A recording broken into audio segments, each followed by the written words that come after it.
Dyma Arwel. Mae o wedi penderfynu gwneud rhywbeth arbennig iawn heddiw.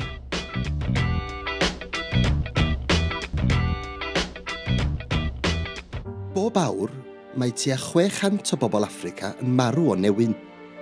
Ar gyfartaledd, rydyn ni yma ym Mhrydain tua 600 gwaith cyfoethocach na'r trieiniaid yma, ac eto, dim ond 6.dim% o bobl o wlad hon sy'n fodlon ei helpu. Mae Arwel yn un ohonynt.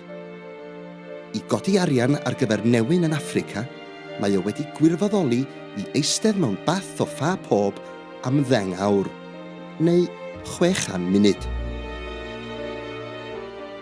O diar, does dim llawer o ffa ar ôl. Rydyn ni ym Mhrydain, ar gyfartaledd, yn bwyta 600 tyn o ffa drwy gydol ein bywyd. Dyna griw o fastads Baris da ni. Mae pethau'n edrych yn ddu ar Arwel felly.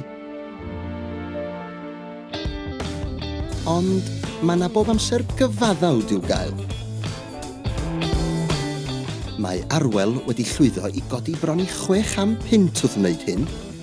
Fe allwch chi wneud yr un peth. Eisiau cael gwared ar newyn? Please, cymrwch bath.